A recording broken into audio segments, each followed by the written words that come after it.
inilah angan-angan, garis panjang, inilah ajal. Ini adalah masaib, bencana-bencana. Ini digambarkan tatkala manusia ini memiliki angan-angan yang melebihi batas umur, batas tempat, batas ruang. Angan-angan manusia itu tembus segala dimensi. Ruang, waktu, tempat, potensi ataupun manusia itu terus berangan-angan. Tapi Nabi menggambarkan inilah kaitannya. Dibuat gambar di tanah.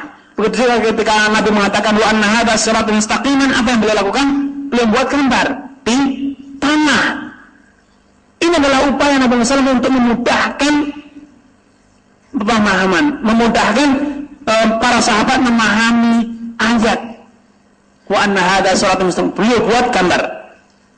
Fattabi'u la tattabi'u subul, kemudian beliau buat gambar garis kanan kiri, sehingga gambaran kaitan antara siratul mustaqim dengan subul syaitan ini begitu melekat di nalar. Karena menurut pakar psikologis, mengingat bentuk itu lebih mudah dibanding mengingat kata-kata. Kata-kata itu sulit sekali diingat. Tapi bentuk itu sulit untuk dilupakan, bukan sulit untuk diingat. Sulit untuk dilupakan, tapi kata-kata itu adalah hal yang sulit untuk diingat, mudah dilupakan. Karenanya, kalau saya tanya, antum pernah sekolah TK? Sebutkan 5 orang teman di TK. Tidak ingat. Kenapa? Nama itu adalah kata. Tapi coba kalau pulang kampung, kalau pulang rumah, ketemu dengan mereka, ingat namanya? Ingat. Kemana data ini? Tapi ketika melihat wajah, langsung teringat. Kenapa? Wajah itu bentuk. Wajah itu adalah bentuk yang itu sulit dilupakan. Tapi kata-kata dengan mudah. Makanya seringkali antum ketika ketemu teman lama di jalan, iya, kamu siapa ya? Kita temenan, kita pernah ketemu. Wajahmu tidak asing lagi. Kamu saya ingat betul wajahmu adalah teman lamaku. Siapa? Tidak ingat. Ketika disebutkan satu cerita pengalaman, kita dulu kan pernah kecebur ke jurang bersama toh. Oh iya ya Allah, Ahmad, kemana lama Ahmad? Apa? Kenapa mudah ingat dengan kejadian? Kejadian itu lebih mudah diingat dibanding kata-kata. Karena itu adalah pengalaman, penglihatan, rasa.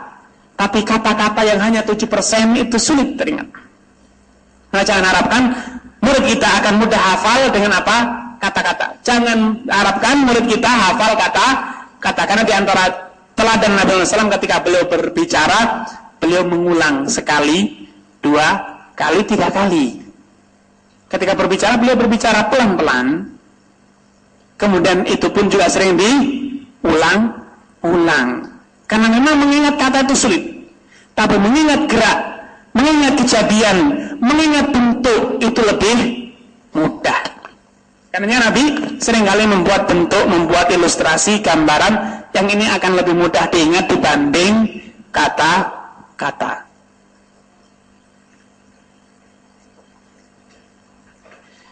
Di antara poin positif yang harus kita miliki adalah ketika kita mengajar, mulailah dengan sanjungan. Mulailah proses pembelajaran, ceramah antum, muhadharah antum, diskusi antum, mulailah dengan sanjungan. Karena sanjungan ini adalah penjara orang. Orang itu kalau disanjung biasanya tidak kuat mempertahankan prinsipnya. Katakan misalnya, Masya Allah, saya itu senang ketemu dengan antum ini. Kehadiran antum itu menyejukkan hati. Masya Allah, antum itu semangat sekali. Luar biasa antum itu. Saya dengar cerita tentang antum itu senang sekali. Semangat dakwah antum, motivasi antum, dan partisipasi antum dalam dakwah itu luar biasa. Saya patut berguru pada antum.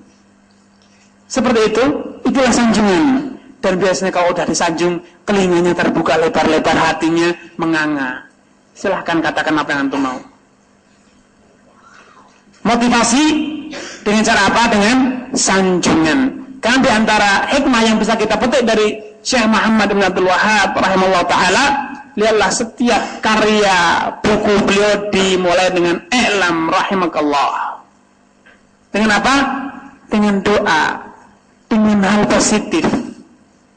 Bukan langsung diserang, tapi dengan apa hal positif berupa sanjungan atau yang serupa. Karena dahulu Abdullah bin Umar sebagai anak muda biasa malas sholat malam.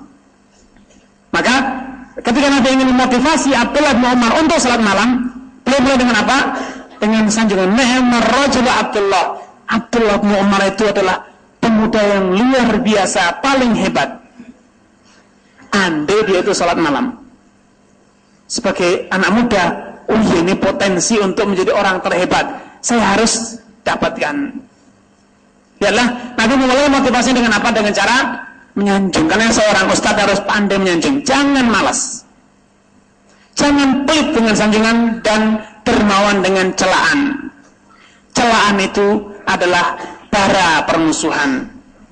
Sedangkan sanjungan itu adalah lem perekat persahabatan. Sanjunglah, akan jadi teman.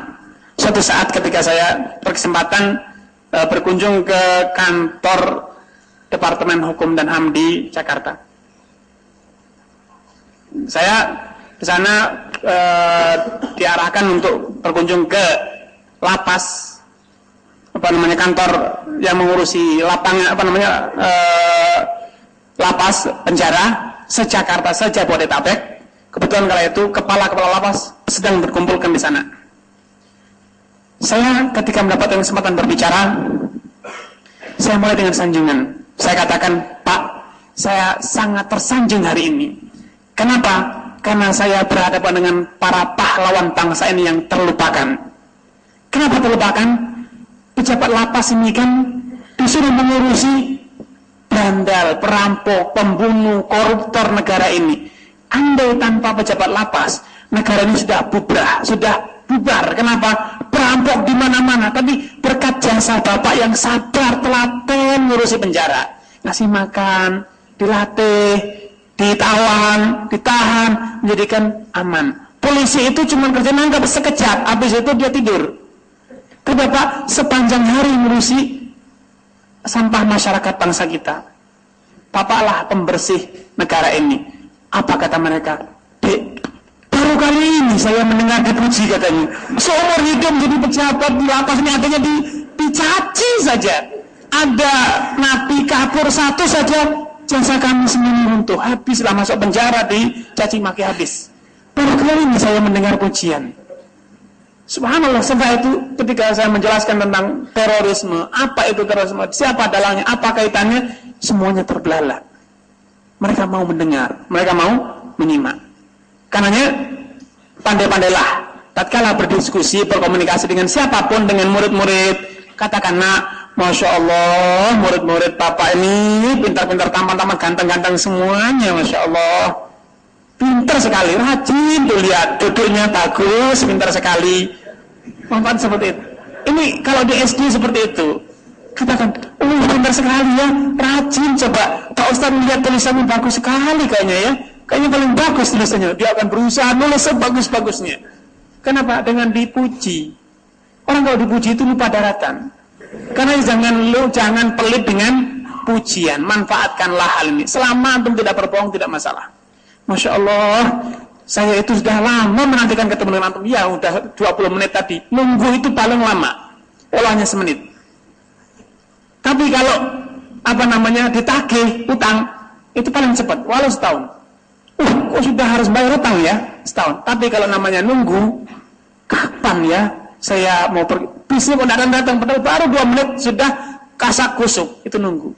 Makanya kalau antum mengatakan, saya sudah lama menantikan kehadiran antum. Ya tadi 5 menit lalu kan sudah lama. Perasaan sudah kerasa lama 5 menit. Saya itu pengen ketemu dengan antum. Kalau tidak pengen ketemu kan tidak akan menanti. Jangan berbohong. Manfaatkan halal positif sederhana, namun jangan berlebih-lebihan dalam menyanjung. Berlebih-lebihan dalam menyanjung ini justru malah menjadi bumerang. Orang mengatakan, ada apa? Orang belum kenal kok sanjungannya luar biasa sejauh itu. Namun sampaikanlah sanjungan yang sewajarnya.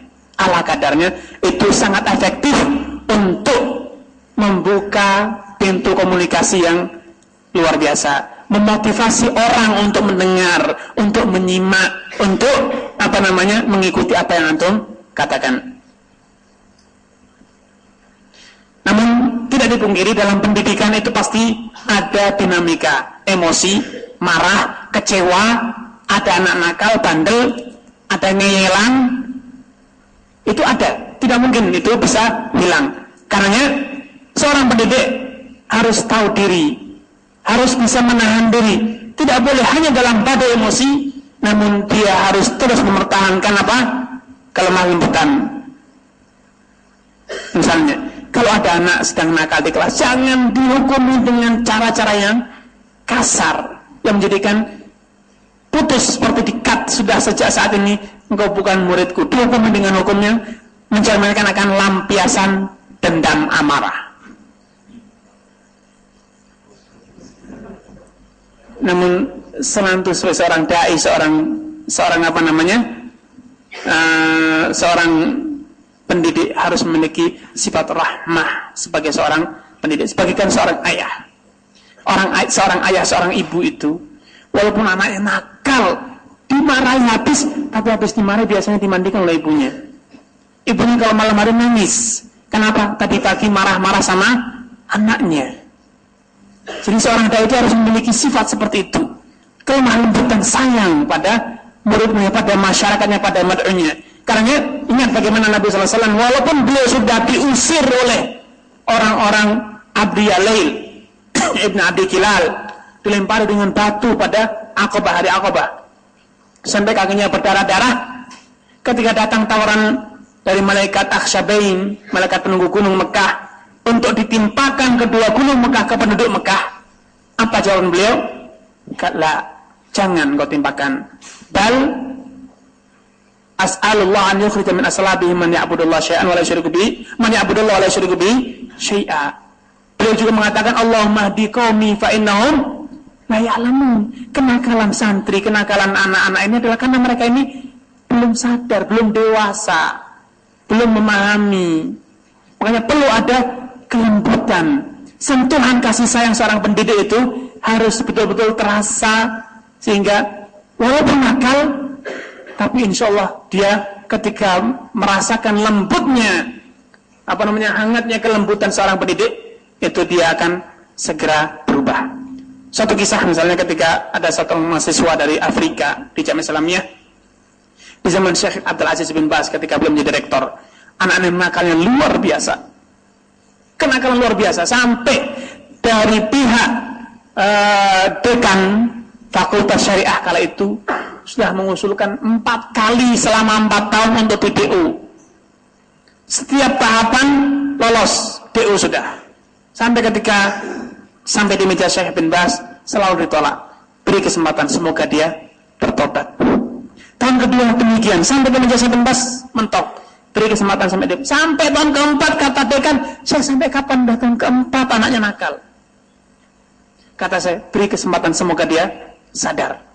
Subhanallah, sampai lulus pun ternyata dia tidak sadar.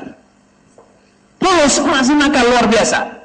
Tapi subhanallah, ketika dia menginjakkan kakinya di bandara negaranya, Allah buktikan perkataan saya bin Baz. Ketika dia menginjakkan kakinya di bandara negaranya sendiri, dia sadar, subhanallah, 4 tahun saya belajar di Madinah, masyarakat telah menanti.